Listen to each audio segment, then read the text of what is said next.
can save hundreds of dollars over time on your grocery budget by grabbing a chicken whole and maybe even getting them at a discount and getting 2 or 3 chickens, processing them all at once and using that meat to last 2 to 3 weeks. And because I taught myself this year and I've watched so many videos on how to process a chicken, I'm gonna show you how I do it as a simple stay-at-home mom, not pro chef, and what I've learned along the way. So you're just gonna need a clean working space, a cutting board, a really sharp knife, any pots and pan bags that you will need to store the chicken. Right away, you're gonna check the inside of this area because a lot of times there's gizzards or hearts, and these are really good to feed to your pets. You can just throw them into a pressure cooker. I like to make sure I get all the extra skin and any of these and feed them to my pets. You want to be careful about this one though. This is bone, and so you do not want to feed this to your pets. People will think that you should start with the breast first, but you're actually going to start with your legs. At least that's what I do. And so this is where you need that really sharp knife to cut right through the skin. And this right here is your leg, this is your thigh. So you're gonna go as far as you can. You just be careful. You're going to try to cut as close as you can to this bone because this tender meat right here and here, that's gonna be really good for your thigh. I'm actually gonna pop out the hip bone. And this is where you go as close as you can to the bone up against the chicken. This right here is really tender, so you wanna make sure you get as much as you can because it's actually really good. You separate this.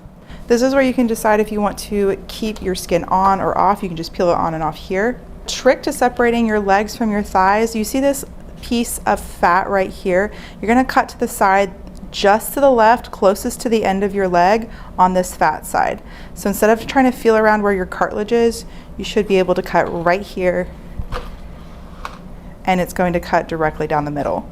From here, you can go ahead and debone your thighs if you would like. They're really good for enchiladas, for casseroles, for anything where the meat's going to be cooked inside and the dark meat isn't necessarily a big deal. You just have this one bone. The extra skin, I usually go ahead and put it in my pet food bowl. And this you can save for whenever you're doing a broth later. You're going to go to the other side of the chicken and do the exact same thing.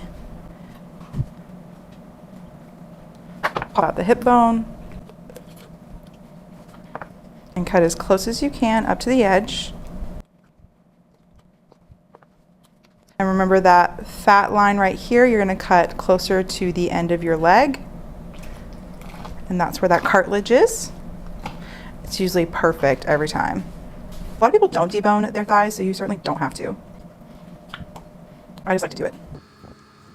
From here, you're gonna wanna move on to the wings. This is one of my most difficult ones to try to figure out, and I don't think I've quite figured it out yet, but you're gonna go under the armpit, and you're going to expose the bone and pop it out. And then from here, you're just gonna cut around it. Now, I'm probably not even doing this right, but this is what I have learned as a mom trying to figure life out. So here's my wing, and I like to take the wings and the drumsticks and make fried chicken out of them later. You can always make them as like a sheet pan dish. And this just makes another meal for you that is relatively cheap when it comes to your poultry. So from here, I actually take off all the skin and I add it to my pet food bowl. On pet food, I will make sure that they have plenty of protein in there, whether it's some chicken, whether it's thighs, whether it's a discounted meat I found on sale. Then I have brown rice, sometimes sweet potatoes, carrots, and peas. You can also add in spices to help with their digestive system. You can add in garlic, turmeric. These you'll want to research and make sure you don't add too much. This is just a way that I make sure to use all of my chicken.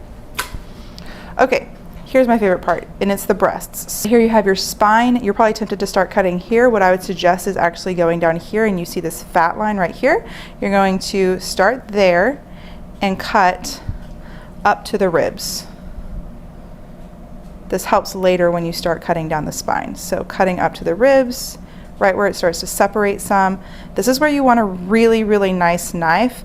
I love this knife from Husk right now. And this is going to ensure that you can separate your breast and your tenders, which I did not know there was a difference between chicken breasts and chicken tenders. I just thought that tenders were breasts cut up, but there's actually a whole tenderloin underneath the breast.